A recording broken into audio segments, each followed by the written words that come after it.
Hello, good morning everybody. Welcome to online class. In last class we have seen unit second, that is new types of enterprises. In that we have seen the meaning of an enterprise, features of an enterprise and steps to establish an enterprise. Let's begin with today's class. We'll start with the term business. Regarding business, we all have learned in PUC, but as it is there for your syllabus, we'll discuss it in brief. Let's begin with the meaning of business. In general, business means every person engages in one or another activity to earn income to live their life. In commerce term, business means an organization which purchases and sells goods or services for earning profit. You can take any organization as example, like the large organizations like Coca-Cola, Amazon, Walmart, etc.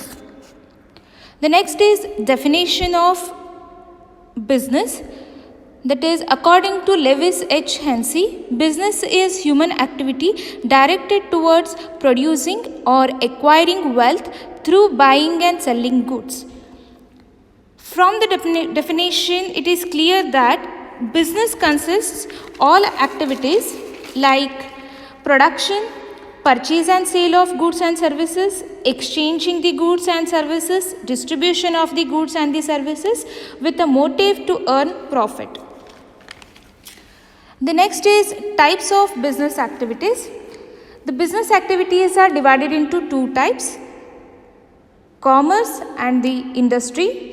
Commerce is nothing but buying and selling of goods and services. Even business has the same meaning. Then what is the difference between the commerce and the business? Business includes all the business activities like production, distribution, exchanging, purchasing and selling of goods and services. Whereas commerce includes exchanging and distributing already produced or manufactured goods and services. The good example for commerce is trade between two countries.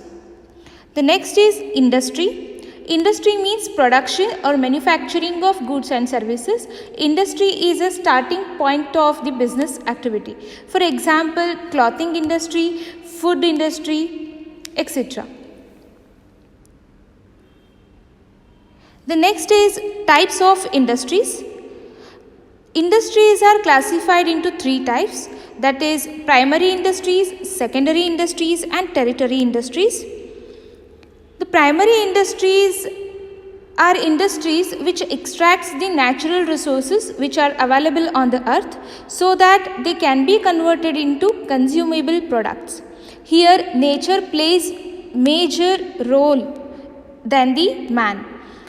You can take an example of agriculture or fishing and mining.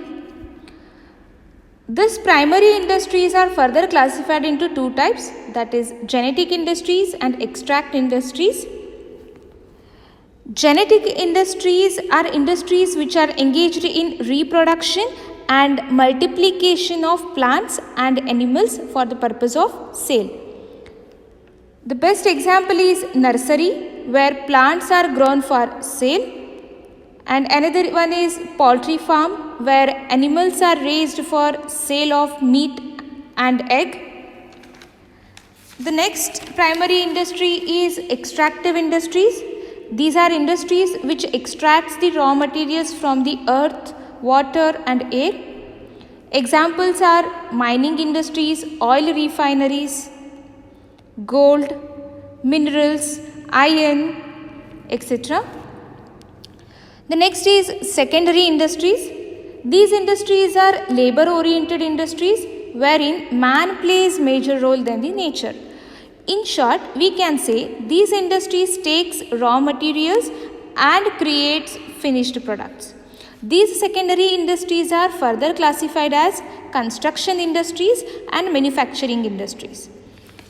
We'll start with the construction industries. Construction industries are those which are engaged in construction of houses, roads, dams, bridges, canals and other infrastructure facilities. You can take example of the same thing, that is building construction industries, bridge construction industries, and so on. The next is manufacturing industries. These industries are those which converts raw materials into finished goods. They produce goods by using raw materials from genetic and extractive industries. These industries are further classified as analytical industries, synthetic industries, processing industries, and assembling industries. We'll look into the analytical industries. Analytical industries are industries where raw materials is converted into several useful materials. You can take example of crude oil, which is a raw material. It is separated into petrol and diesel, that is, it is separated into several useful output. The next is synthetic industries. These industries put together two or more materials to form a new product. Take an example of cement, plastics, concrete, gypsum, and coal. These are different raw materials which are mixed up to produce cement. Next is processing industries. These industries are concerned with the processing of raw materials through different stages of production. Take an example of food industries. Food industries have to follow the process like peeling, cleaning, baking, cooking, frying, fermentation, and drying of raw materials or the vegetables or the raw materials required to produce the food. Okay. The next is assembling industries. These industries assembles different parts into finished goods. Take an example of bicycle. Different parts of the bicycles are assembled to manufacture a cycle. Next type of the industry is tertiary industry. It includes service industries, the industry which earns profit by rendering the services. The good example for service industry is hospitals, banking, hotels, etc. The next is grouping of industries. Industries are grouped into again three types: large scale industries, medium scale industries, and small scale industries. Large scale industries are industries which requires huge infrastructure, huge manpower, as well as huge capital, that is more than rupees 5 crores, then it is known as large scale industries. Take an example of food industry, jute industry, or sugar industry, which requires huge infrastructure, huge human resource, and huge capital. The next is medium scale industries. If the investment is 1 crore and above but less than rupees 5 crores, then it is considered as medium scale industries. Example is LED light manufacturers, talcum powder production, etc. The next is small scale industries. If the investment is less than rupees 1 crore, then it is known as what? Small scale industries. Take an example of toys making industries, potato chips making industries, detergent powder making industries, etc. Okay. The next we'll move to the difference between large scale industries, medium scale industries, and small scale industries. On the basis of the following point, we learn the difference between large scale industries, medium scale industries, and small scale industries. The first point is area of operation. The small scale industries are operated in local areas, whereas large and medium scale industries are operated in wide areas. The next is types of industries. Small scale industries are labor oriented industries because it requires more human power to run their industries, whereas large and medium scale industries are capital oriented. The next is ownership. Generally, proprietor is the owners in the small scale industries, whereas large and medium scale industries, the shareholders are the owners. Next is management. Management is in the hands of proprietor in case of small scale industries, and in case of large and the medium scale industries, the management is in the hand of the board of directors. Scope of expansion. For small scale industries, the scope of expansion is very limited, whereas for large and medium scale industries, the greater scope for expansion is available. Next is purpose or objective. The main objective of the small scale industry is to meet needs of the local people as it is operated in the local area, whereas large scale and medium scale industries are market oriented as it has a wide area or it has covered the wide area of the market. Then the next is types of labor.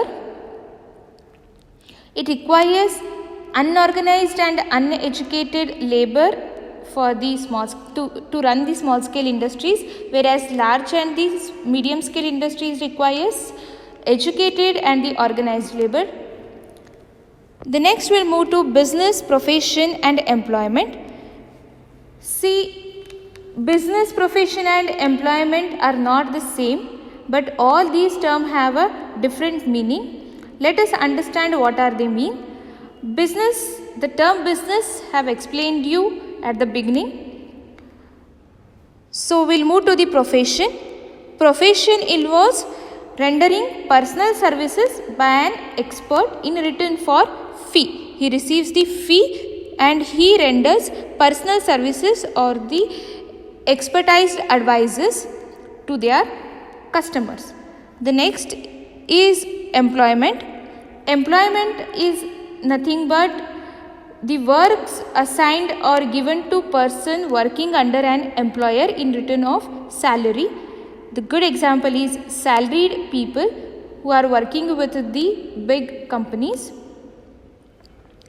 Next, we'll move to the difference between business, profession and employment. We'll understand this with the help of the points. The first is mode of establishment. Business can be established by registration and other formalities as prescribed by the law. Profession can be established by taking the membership of a professional body or certificate of practice. Employment can be established by service contract or by getting letter of appointment. Then the next is nature of work. Business provides goods and services to the public, whereas in profession, the work of the profession is what? To provide the personalized services. And employer, in case of employment, whatever the employer assigns the work to the employee, that he has to perform. Next is qualification. No minimum qualification are essential for the business. For profession, education and training in a specialized field is necessary. For employment, specialized knowledge not required in all cases. Next is basic motive. Basic motive of business is earning profits by satisfying needs of society as well as the customers. The basic motive for profession is rendering the services, and the basic motive for employment is earning wages or salary by serving the employer. Next is capital. Capital investment for business required as per the size of the firm. For profession, the capital required is limited, and for employment, no capital is required. Next point is reward. Profits are the reward for the business. Professional fees are the rewards for the professions, and reward for the employment is salary or wages. The next is risk. Profits are uncertain and irregular, so for business risk is more. See, in profession, fees is regular and certain and it will be never in a negative, so the risk faced by the profession is limited. For employment, fixed and regular pay is paid, so there is no risk. If you have any doubts, clear your doubts by asking the questions. Thank you.